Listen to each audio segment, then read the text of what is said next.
Hello, my name is Mootcholos Tucci. I am from the Mootcholos First Nations. I am the mind that brought you the Sober Summer Team 2010, 2011, and 2012, the West Coast Youth Council, Sober Winter 2013, the West Coast Youth Conference 2011, an Evening with the Sober Summer Team, the West Coast Youth Retreats 1 and 2, the Z-Team Youth Speech Campaign, and now, me and my team are bringing you a new leadership development program called the Z-Team Initiative. This new leadership training and development program, the Z-Team Initiative, is an unprecedented combination of First Nations, current business, corporate, and military leadership. A plethora of skills were strung together meticulously into our 5-day curriculum. It takes place outdoors. Our daily lessons and practices provide you with skills and tools for designing, deciding, delivering, and executing any and every plan in your life.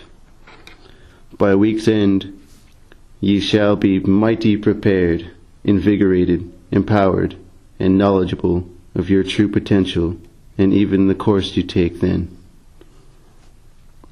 We aim to eliminate the negative effects of abnormalities of colonization, and we aim to restore native pride from time immemorial and begin a new era.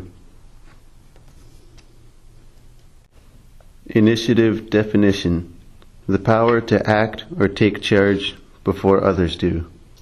A fresh approach to something. An act or strategy intended to resolve a difficulty or improve a situation. The ability to assess and initiate things independently. When we first started the Z-Team as a youth council back in 2010, I can't deny that we did some amazing things, but obviously we were missing something. We lasted 2 years before it all imploded, so now we're bringing it back. We need to approach our identity with important details in order to have longevity. I drew up the new shield with the medicine wheel colors. We've incorporated the 4 colors and their representatives into our identity. Black stands for physical health. We started the Sober Summer Team and the Sober Winter Challenge. There are other challenges that we promote, such as the 90-day No Pop Challenge. Our new leadership training program is delivered and taught by a military commanding officer. So we have a very military-influenced regimen. So we've absolutely taken physical health into account as well. Yellow, emotional. Being a leader, there are only a few acceptable and applicable emotions. With experience over the years, I've sorted through a lot of emotions that I've brought to meetings and events. You have to know what to leave at home, and if you are overwhelmed with emotions, then it's best to check yourself out of an event.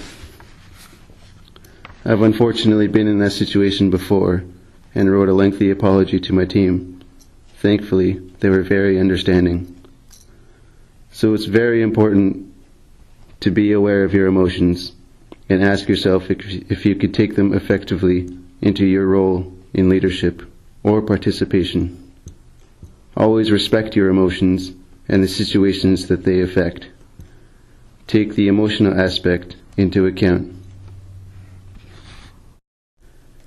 White stands for mental health. Mental health is something I've never really maintained. After graduation, I was very desperate and anxious to find and live up to my dream lifestyle.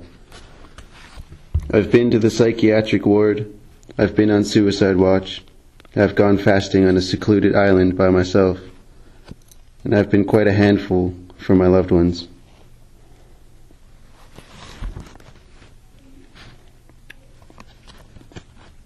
I haven't thought about or made an attempt on my life in nearly 2 years. Now I have a will to live. I'm much more calm, I can cope better, and life is much less stressful. So I personally have taken the mental aspect of leadership into account. And the last color in the medicine wheel stands for spiritual health. There's no denying our grandparents, ancestors, land, local animals, all of our aunties and uncles' spirituality. In every ceremony, every tradition, every story, and our entire existence in the belief system, as well as our history, is very spiritual. It teaches us respect and discipline. So our new training program includes some top secret super native ceremonies. We've taken each aspect and color of the medicine wheel into account.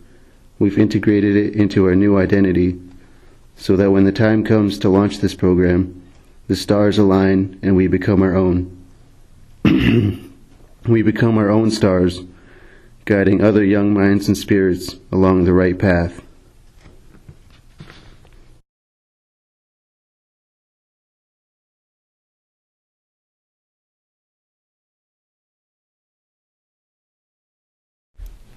The Z Team Initiative. We are in control. We are built to withstand the storms. The term grassroots movement means we've built our house. We built our house from the hole in the ground we were once stuck in, from the foundation around it, comprised of our ancestors' teachings, from the walls we've built to protect us from jerks who want to tear it down, from the windows of opportunity we create for our youth. We're going to throw our native songs on and raise the roof. Don't think you're allowed into our house without respecting it. I am of the belief that my only regret in life will be the words I've never said. I have no problem telling the truth or hearing it, whether or not it's respectful, whether or not it's fair. I'm not very popular with the most people, but at the end of the day, at least I'm an honest man. I've suffered enough lies, fake lifestyles, and broken promises. So, I'm an honest man. So, Mootcholos, I've seen some interesting pictures on your Instagram and Facebook about declaring war on res life. Care to elaborate on that? Well, I'll let you know that I've since scrapped that idea and that approach for my new leadership training program. Why is that? It offended certain people. Offended who? Well, people who are proud of being from the res. They pointed out to me things that I failed to recognize. You know, I guess there are certain positive aspects of res life. That's something I'm very good at, is only seeing the negatives.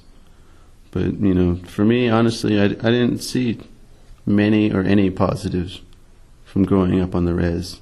Besides, you know, obviously becoming very resilient and strong.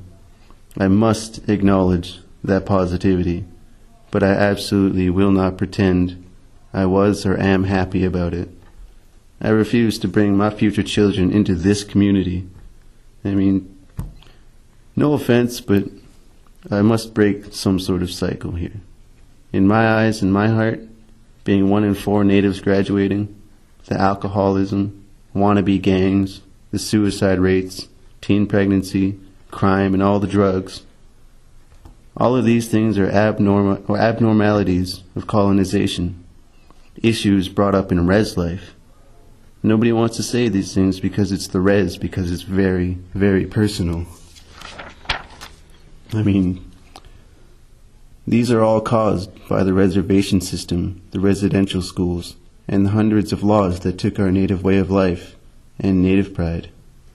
So I am of the belief that we've reached a generation where we can say this is no longer acceptable as a lifestyle, and where we can move on from the pain suffered by our families from the 60s onward and really break that cycle, break away from the mistaken titles, and break away from the negative statistics of our nations.